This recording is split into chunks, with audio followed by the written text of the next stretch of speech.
Are you ready to create a life you crave? Let's spin that doom loop of negativity into an upward success cycle and start living lucky. Good morning, I'm Jana, and I'm solo today. I still feel like I am living lucky. As always, I hope you are too. I don't know what to do with myself. Jason left for Dallas this morning, and I've been talking to the air. I'm like, what do you want to talk about? Oh yeah, I'm all by myself. I guess I get to decide. I thought I might give you a recap of our dance because we did it. We performed at the National Dance Competition, which if you've been following us, you know that we have been frantically preparing for this dance competition. This is so outside our comfort zone. And on Thursday evening, we actually got out on that dance floor and we rocked it. We rocked it. Now, if you look back and you really pay attention, in fact, there's a link on YouTube. I think it's Dynamic Sports is the YouTube link, and it's right at 51 minutes. That's when they announced Jana and Jason Scheffler. They totally butchered our name, but that's okay. As long as they're saying our name, we don't care how they say it. They can call me Jana. They can call me Benina. I don't care. Whatever they say, as long as they're saying our name. And as we come out at 51 minutes, you want to replay it several times so that they know that we're bringing in all sorts of attention. They want to have us back. You can tell if you watch it slowly that Jason literally has this glaze over his eyeballs. And he literally has this moment when we step onto the stage of, I have no idea where I am. I have no idea what I'm doing. And he literally went into that autopilot mode. You know, have you ever been driving on the freeway and all of a sudden you're like, I have no idea where the last 30 minutes just went. I'm just kind of driving. That was Jason. However, we got through it. And if you followed us on Instagram at all throughout the day, we got spray tans in the morning and we thought it was such a great idea. We're like, oh my gosh, I feel so great. These spray tans are giving me such confidence and I feel fabulous. Well, right before we left the house, I took one last look in the mirror and I noticed that my neck started to look dirty. And then I went to the restroom one last time and I looked down at my feet and my feet looked dirty. So I started scrubbing my feet. I'm like, I can't wear open-toed shoes. My toes look absolutely dirty. So I started scrubbing my toes. And the next thing you know, you start scrubbing and then you get white patches. And so then one scrub ends up scrubbing, you start loofahing your whole body. And before I knew it, I was taking off my entire wardrobe and hopping in the shower at the very last minute and totally scrubbing down my entire body, scrubbing off this entire spray tan that we got, having this total meltdown moment saying, we got to get this off of me. It makes me look like I'm the scummy girl. And I know it was probably just nerves kicking in.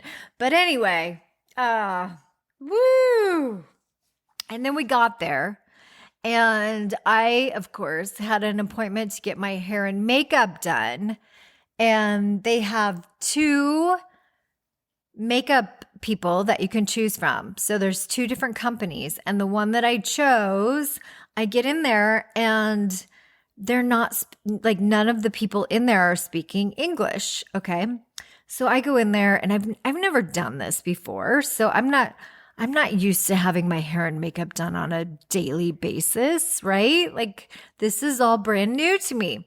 So I go in there and I had kind of gone through Pinterest and I had kind of grabbed a couple ideas of things that I could say, like pictures that I could point out and say, hey, maybe something like this or something like this. But they weren't like ballroom styles. And next thing I know, the woman is grabbing my hair and she's greasing it down and she's doing these twists that like pulling my hair. I mean, it took me back to my childhood when my mom was learning to French braid. And we would go to the basketball games and she would try to teach the other women how to French braid. And of course, they would all practice on my hair and my head. And none of them knew what they were doing. And we never had a comb or a brush. And so they all would, try to finger comb with their long, shabby fingernails. And it always just felt like they were pulling and pushing and probing, and you know what I'm saying? Like I just kind of felt like my head was getting all, I don't know, I felt like my eyelids were being pulled back. It was almost like a facelift without even really needing one. But that's the culture. That's what they do. Like that's just the styles that they pick. And then, okay, so here's one thing that I want to tell you guys about ballroom dancing. The bodies of ballroom dancers are gorgeous, absolutely gorgeous. And so I really had to stop and really had to get into that mental space where I had to say, okay, Jana, I love myself just the way I am. And at the same time, I am totally inspired by all of these dancers around me because I want to look like them. So there's a difference between comparing myself to them and using what they have for inspiration. Do you know what I'm saying? And it's all about how we frame it in our mind, and it's all about how that inner voice shows up. And so I had to really, really be careful because it's so easy to say, oh my God, I'm not good enough. I'm not skinny enough. I'm not blah, blah, blah enough to get on that dance floor. And it's very, very easy to get into comparisonitis when I know that I'm at the beginning of my dance journey and many of them have been dancing for 30 and 40 years. Whew. And so to remind myself, okay, we're using them as inspiration. As inspiration, I inspire, I aspire to be like them. And the fact that they can do it, and the fact that they are doing it, and the fact that they have done it is just motivation that I can do it too. And that is the difference. Instead of beating myself up, it's giving myself hope and putting a little wind in my sail and say, yes, yes, yes. That's the direction I want to go in. Follow them. Be like them. So lift them up and follow in their lead. Do you know what I'm saying? Like there's a slight difference in the way our brains talk to ourselves. Anyway, I just thought I'd bring that up. And if anyone does have that little voice inside that says, oh, that critical voice that's like, I'm not good enough. I'm not skinny enough. Here's a little hack for you. And I learned this. I don't even know who taught me this, but it has saved me so many times. You take that voice that's saying, you're not skinny enough, you're not pretty enough, and the voice that starts comparing you to everyone around you, like, look at your body and then look at theirs. You've got this and you've got that. You take that voice and you start making it into either a comical voice or the most sexy voice that you can possibly imagine. And all of a sudden, it will take you out of the moment and it just makes it into almost a movie scene where you become the viewer.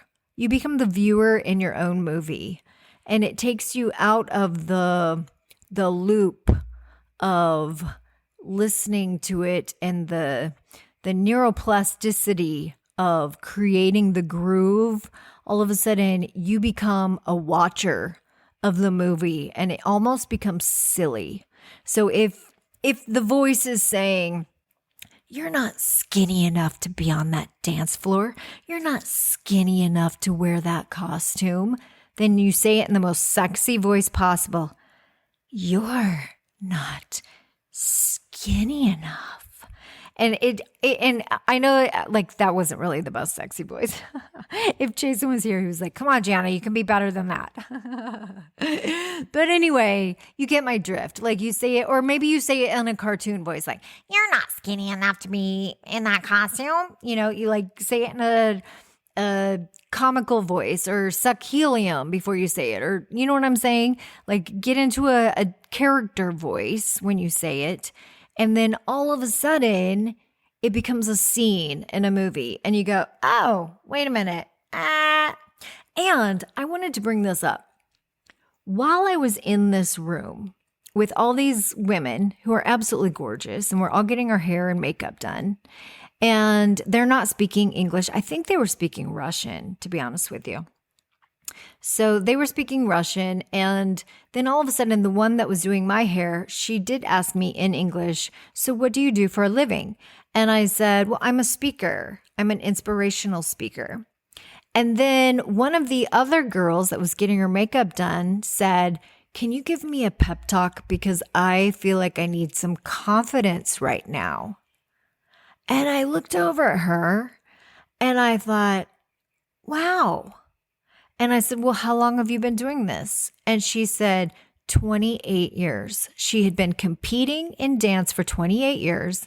And from the outside, she looked absolutely perfect. In fact, she was one that made the last heat of the competition. So she was in the top 5 of the competition. And so you know that she was good. You know that she was good, and you know that she knew that she was good, and yet she still had an insecurity. She still had the insecurity to where she needed a pep talk. She needed a little bit of confidence. So I feel like that can be of comfort to all of us, right? Because sometimes we look at others and we think, oh, they've got it all together, when really we are all the same. We are all having the same thoughts, and we are all having the same battles. It's just in how we react to them. At any rate, Jason and I, we got on stage, and it wasn't horrible. I'll tell you that. We got through it. We gave it our best. We put a lot of emotion into it. The crowd gave us a standing O. I'll tell you one thing, when it came to the point where I whipped out my baton, I all of a sudden got this cramp in my arm. And next thing you know, I did this one trick where I do this. I take the baton and I put it around my neck, and all of a sudden it didn't roll around my neck. And I was like, oh boy, what do I do now? But I recovered, and to be honest with you, my sister was like, I didn't even notice, and I've watched you twirl your baton many, many years, so yeah, and here I'm telling you all my flaws. I meant to do that.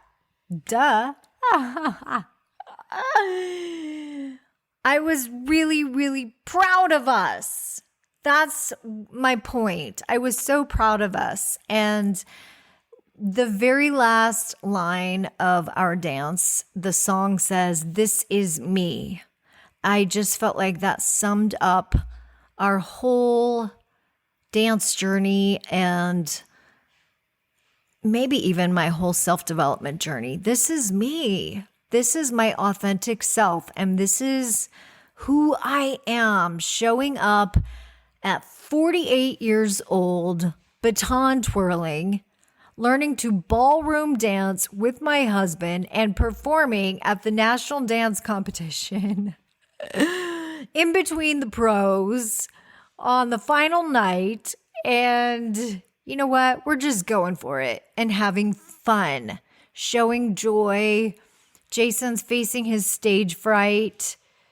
It was such a great time. It was us getting outside our comfort zone, facing our fears, and just saying, you know what? Whatever happens, we can handle it. We can handle it. This is me. This is me. So I just wanted to share that with all of you, even if it means my spray tan turned dirty and my hair was all slicked back, which actually in the video, I'm like, wow, it actually looks pretty good. It doesn't look too shabby. And I have a lot to learn. I look at our performance and think, we can be better. We can be better. So I feel inspired to continue lessons and to grow and to climb that mountain even further. So overall, it's been a fabulous, fabulous experience. I wanted to share it with all of you. And I promise I'll stop talking about it for a while until our next big national championship. All right. Thanks for bearing with me. Thanks for listening to me as I show up solo. Jason is in Dallas for the next few weeks. He's going to be in Dallas, then Austin, then back in Dallas. However, I will have him call in, and so I won't be solo for the next 3 weeks. Have a great day, and thanks for joining me. Bye-bye. If the idea of living lucky appeals to you, visit us at startlivinglucky.com.